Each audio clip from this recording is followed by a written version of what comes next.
누가복음 18장 1절에서 8절입니다. 예수께서 그들에게 항상 기도하고 낙심하지 말아야 할 것을 비유로 말씀하여 이르시되 어떤 도시에 하나님을 두려워하지 않고 사람을 무시하는 한 재판장이 있는데 그 도시에 한 과부가 있어 자주 그에게 가서 내 원수에 대한 나의 원한을 풀어주소서 하되 그가 얼마 동안 듣지 아니하다가 후에 속으로 생각하되 내가 하나님을 두려워하지 않고 사람을 무시하나 이 과부가 나를 번거롭게 하니 내가 그 원한을 풀어주리라. 그렇지 않으면 늘 와서 나를 괴롭게 하리라 하였느니라. 주께서 또 이르시되 불의한 재판장이 말하는 것을 들으라.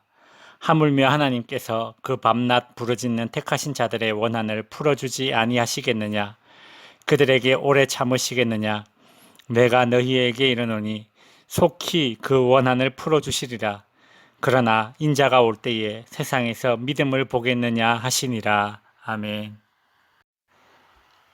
오늘 본문에서 예수님은 기도에 관한 교훈을 비유를 들어 말씀하십니다. 두 명의 인물이 등장합니다. 2절, 어떤 도시에 하나님을 두려워하지 않고 사람을 무시하는 한 재판장이 있는데 이 재판장은 하나님을 두려워하지 않고 사람을 무시하는 재판장입니다. 하나님을 두려워하지 않는다는 말을 통해 우리는 이 재판장이 유대인이 아니라 로마 당국에서 파견된 이방인임을 짐작할 수 있습니다. 예수님은 6절에서 이 재판장을 불의한 재판장이라고 합니다. 정의롭게 법을 집행해야 할 재판장이 불의하다는 것은 이 도시가 갈 때까지 간 상황, 즉 죄악이 만연한 그런 상황이라는 얘기입니다. 세상이 악이 넘쳐도 그 악을 악이라고 판단해 줄 재판관이 있다면 그나마 희망이 있는 세대입니다. 그런데 재판장이 불의하다는 것은 정말 막장인 세대입니다. 답이 없는 깝깝한 상황인 것입니다. 우리가 이런 상황을 목격하게 될 때에 흔히 말세다 말세라고 말하곤 하지요. 이제 재판장이라는 높은 신분과 아주 대비되는 신분을 가진 여인이 등장합니다. 이 여인은 남편도 아들도 없습니다. 지금이야 딸을 아들보다 더 선호하는 세상이지만 이 당시에는 경제 활동을 할 수 있는 남자, 즉 남편도 없고 아들도 없으니 이 여인의 삶은 한 치 앞도 내다볼 수 없는 궁지에 몰린 것입니다. 심지어 이 여인은 원한을 가진 여인이었습니다. 여기서 원한을 가졌다는 것은 억울함을 가졌다는 것입니다. 정의롭지 못하고 공의롭지 못한 일을 당했다는 것입니다. 3절, 그 도시에 한 과부가 있어 자주 그에게 가서 내 원수에 대한 나의 원한을 풀어주소서 하되, 이 여인은 재판장에게 가서 자신의 억울함을 풀어달라고 애원합니다. 즉 재판장에게 정의를 실천해달라고 간청하는 것입니다. 재판장은 당연히 정의를 실행하고 공의롭게 법을 집행해야 합니다. 그러니 이 과부의 간청은 정당한 간청입니다. 여러분, 이 과부가 되도 않는 일을 땡깡 부리고 있는 것이 아닙니다. 정당한 간청을 끈질기게 하고 있다는 것을 기억하십시오. 그러나 재판장은 불의한 재판장이기에 정의와 공의를 집행할 의지가 없습니다. 그러다가 5절에 이 과부가 나를 번거롭게 하니 내가 그 원한을 풀어주리라. 그렇지 않으면 늘 와서 나를 괴롭게 하리라고 생각하여 그 과부의 원한을 풀어줍니다. 여기서 번거롭게 한다는 것은 귀찮게 한다는 뜻이 아닙니다. 번거롭게 한다는 것은 눈밑을 자꾸 때리는 행위입니다. 눈밑을 자꾸 때리면 어떻게 됩니까? 시퍼렇게 멍이 들겠죠. 눈밑이 시퍼렇게 멍이 들면 보는 사람이 다 알게 됩니다.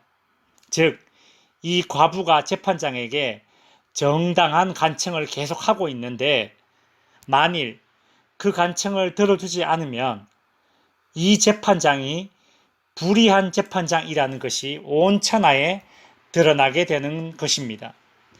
그러니 어쩔 수 없이 그 과부의 원한을 풀어줄 수밖에 없습니다. 그 재판장이 비록 불의한 재판장이라도 말입니다.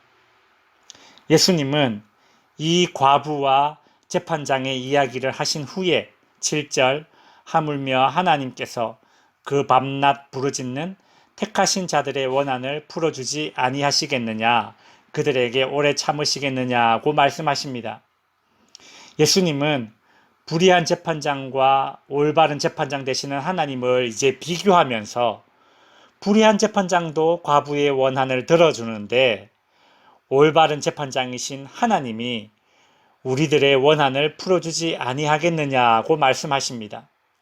이어 8절에서 내가 너희에게 이르노니 속히 그 원한을 풀어주리라고 하십니다. 여기서 속히 그 원한을 풀어준다라는 말은 빨리 그 원한을 풀어준다는 뜻이 아닙니다. 빠른 시간 안에 기도를 들어준다는 뜻이 아닙니다. 여기서 속히는 빠른 시일 내에가 아니라 확실하게란 의미입니다.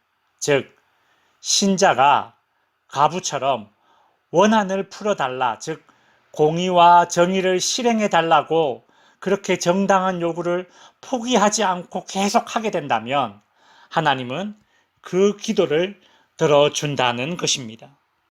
하나님은 불의한 재판장과는 달리 공의로운 재판장 하나님이시기에 원한을 풀어달라, 즉 공의와 정의를 집행해달라는 그 과부의 요구에 확실하게 응답하실 것입니다. 그럼에도 불구하고 8절 후반부에 보시면 그러나 인자가 올 때에 세상에서 믿음을 보겠느냐고 하십니다. 인자가 올 때에, 즉 말세에 믿음을 보기 힘듭니다. 말세에 보기 힘든 믿음이 어떤 믿음입니까? 이 비유의 시작에 이미 언급되어 있습니다. 18장 1절 예수께서 그들에게 항상 기도하고 낙심하지 말아야 할 것을 비유로 말씀하여. 말세에는 항상 기도하고 정의와 공의가 빠른 시일 내에 이루어지지 않더라도 낙심하지 않는 믿음을 지닌 신자가 드물다는 것입니다. 말씀을 정리하겠습니다. 우리는 오늘 말씀의 비유를 그저 끈질기게 기도하면 하나님께서 언젠가 들어주신다라고만 이해할 것이 아닙니다. 물론 끈질긴 기도에 대한 의미도 이 비유에 들어 있습니다. 그러나 재판장마저 불의한 시대, 즉 말세에 신자들이 항상 기도하고 빠른 시일 내에 이루어지지 않더라도 낙심하지 말아야 할 것을 요구하는 비유입니다. 성도 여러분, 하나님은 공의를 실행하기를 기뻐하시고 정의를 집행하기를 원하시는 올바른 재판장이심을 믿고 항상 기도하는 믿음과 정의와 공의가 빠른 시일 내에 이루어지지 않는다 하더라도 낙심하지 않는 그런 간구를 드릴 수 있기를 주님의 이름으로 축원드립니다.